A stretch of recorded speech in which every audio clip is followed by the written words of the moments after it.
Bonjour à tous, bienvenue dans cette émission littéraire. On se retrouve chaque semaine je vous retrouve chaque semaine pour vous présenter ma dernière lecture et vous en parler. Cette semaine, je vais vous parler des explorateurs temporels de O.L. Cumunel qui est sorti chez Marathon Éditions, qui est une petite maison d'édition que j'aime énormément. Disons des lectures jeunesse qui ont toujours un intérêt à lire avec nos jeunes. Leur catalogue est bien choisi. Cette chronique, bien sûr, vous pouvez l'écouter maintenant, mais par contre, la chronique que je rédige sur le blog va paraître lundi, qui sera le dernier lundi du mois de janvier. Et je me disais, le temps passe. Et certainement que parmi les lecteurs, les auditeurs, il y a nombreux sont ceux, et je ne crois pas que j'y échappe, qui voudraient remonter le temps pour changer quelque chose dans leur vie ou dans la société.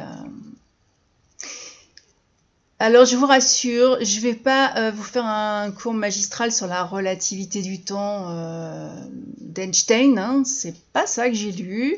Je ne vais pas non plus vous refaire Descartes. J'ai laissé la philo au lycée et donc je vais vous présenter les explorateurs temporels, mais c'est vrai que cette histoire de temps m'a amusée. Ce roman est sorti le 24 novembre 2022, il est très récent et il fait en broché 498 pages. On va commencer par un peu d'histoire, parce que c'est bien de ça qu'il s'agit.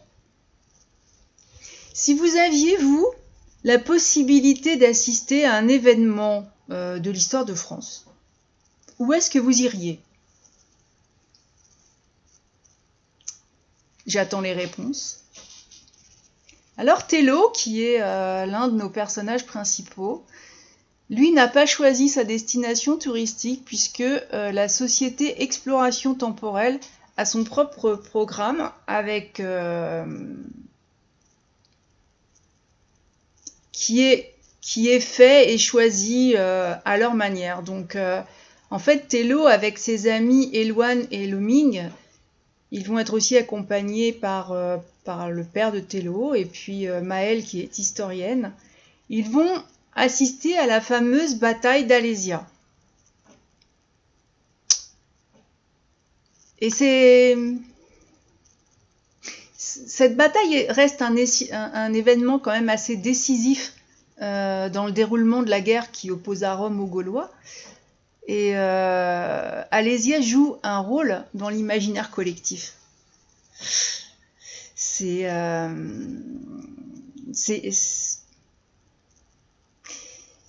illustre la construction et l'instrumentalisation du mythe qui est lié au personnage de Vercingétorix. Et pourtant, on sait assez peu de choses de ce jeune chef Arverne, dont le nom signifie grand roi des guerriers, ce qui est pas mal quand même.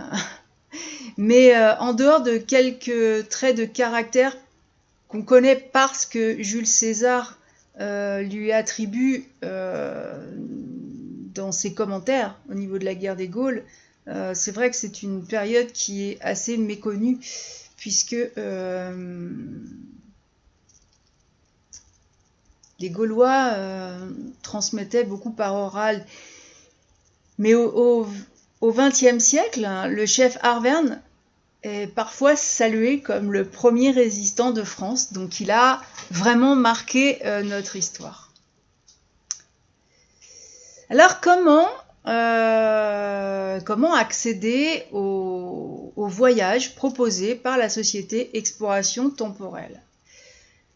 Eh bien, vous pouvez participer à la loterie. Donc, dès que vous avez atteint l'âge de 18 ans, vous pouvez acheter un billet de loterie. Alors, ça marche un peu comme le loto, hein, voilà. Vous avez un billet de loterie et puis il va y avoir un tirage au sort pour 2 personnes. Sinon, vous pouvez éventuellement débourser un prix exorbitant pour le reste des places, parce qu'il y a peu de places par voyage. Les personnages qui sont bretons, d'ailleurs, ont été invités, eux, suite à une aide qui a été précieuse dans la quête d'un artefact aztèque et exploration temporelle, travail avec le CNRS. C'est dans cette histoire qui commence à Versailles qu'on découvre les personnages principaux et que tout se met en place. Donc en fait, au début du roman, on découvre Versailles et ses merveilles. Je vous ai tout de suite parlé du contenu du roman parce que c'est la 4e de couverture et que j'ai été surprise d'ouvrir sur Versailles.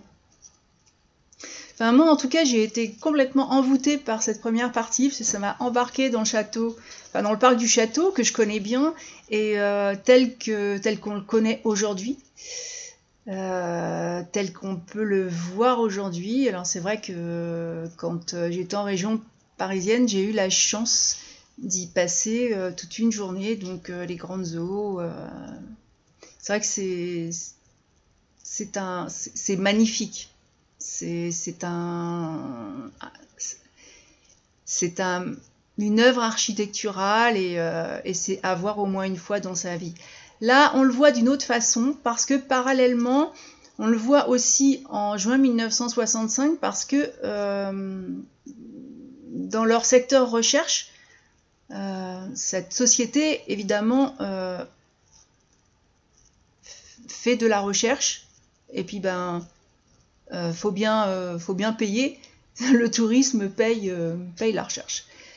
Donc on vit une aventure à Versailles, donc sur les lieux mêmes, et ceux qui sont présents à Versailles suivent les indications que leur donne le drone qui est lui en 1965 et qui suit une certaine personne. Le roi est en train d'organiser les plaisirs de l'île enchantée, donc c'est une fête et il y a des personnes. Il va cependant, selon les scientifiques, rencontrer une personne et cette personne a ce qu'il cherche. Par contre, quand ils ouvrent une brèche temporelle, elle ne peut pas être maintenue ouverte au-delà de 6 heures d'affilée.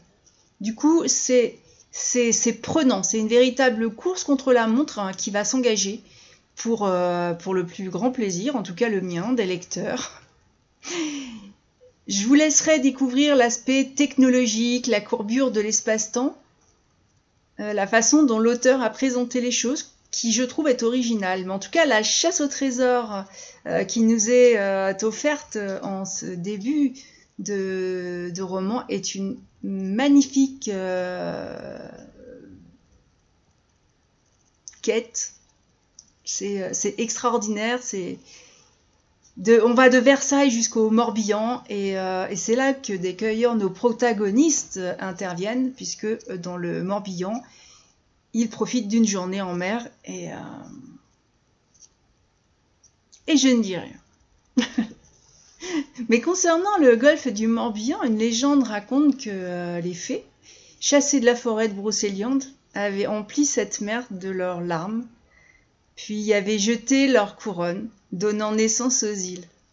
L'endroit est féerique, incontestablement. J'ai adoré cette partie de l'aventure.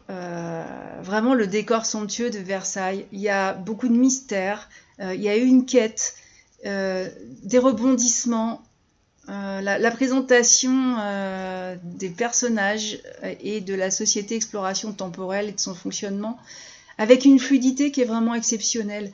L'auteur nous fait un véritable cadeau dans ce récit qui est un récit à part entière finalement, dont l'issue pourrait pourrait être un roman à lui seul, mais l'issue est... C'est le prétexte, et c'est justement ce qui change, c'est le point de départ de ce voyage. Voilà. Donc, entre Versailles et le Morbihan, ces jeunes gens ont aidé à trouver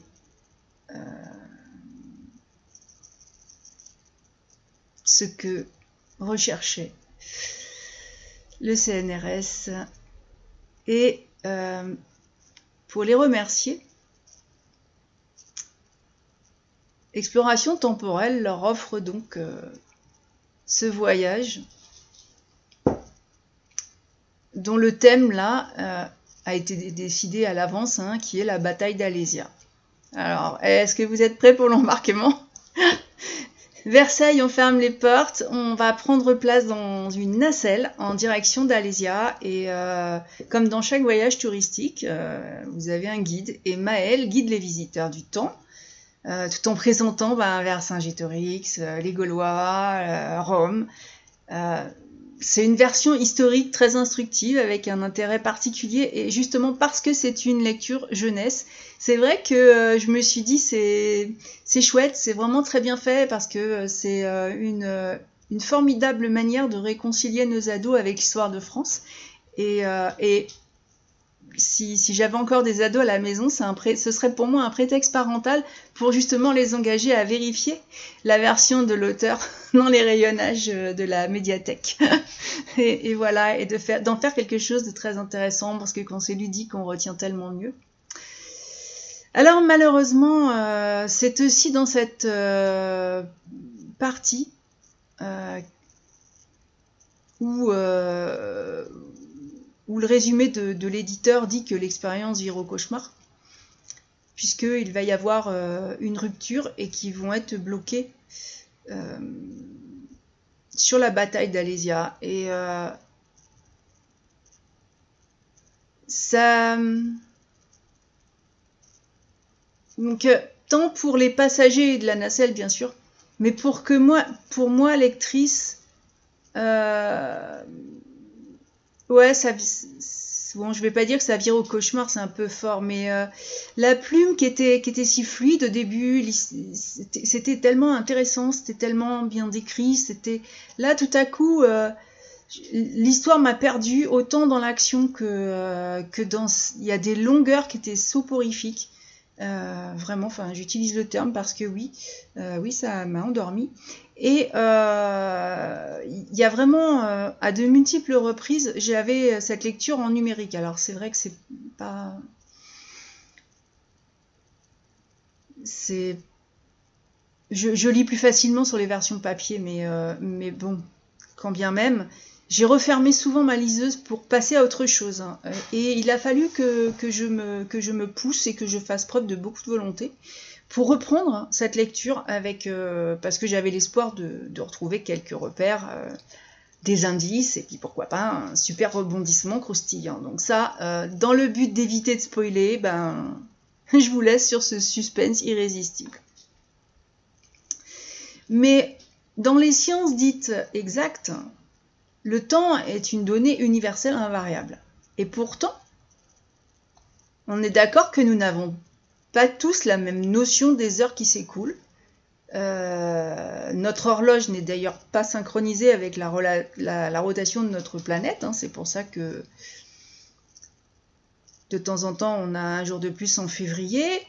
Le temps a fait couler beaucoup d'encre depuis que l'homme regarde les étoiles, j'en suis convaincue.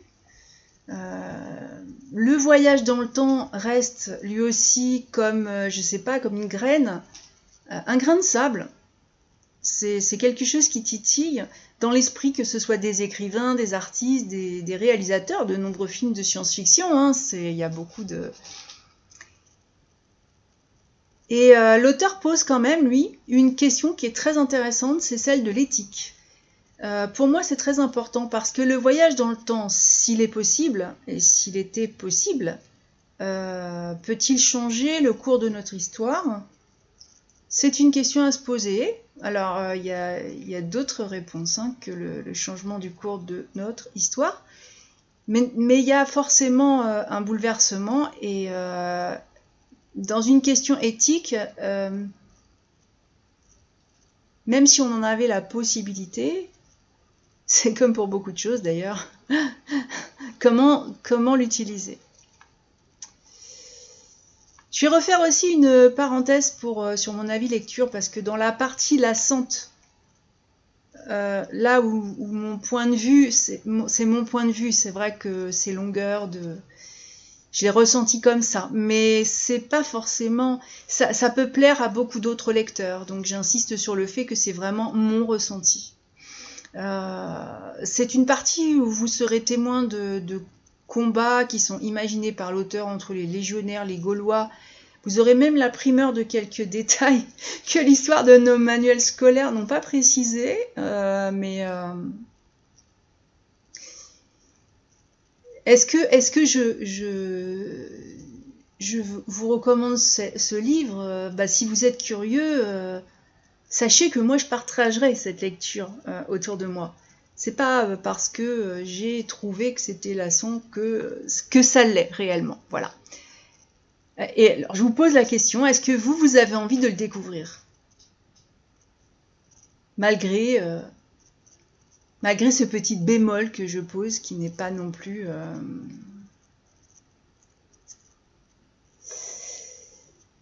Ça pose question, hein, quand même. C'est vrai que le voyage dans le temps, c'est toujours assez... Le temps. De toute façon, le temps, je crois qu'on n'a pas fini d'en parler. Je remercie Marathon Édition parce que c'est un service presse et cette maison d'édition renouvelle toujours sa confiance en moi et pour ça je les remercie énormément. Quant à vous, chers auditeurs, je vous souhaite à tous une très belle semaine avec des lectures plaisantes et puis je vais vous dire à la prochaine.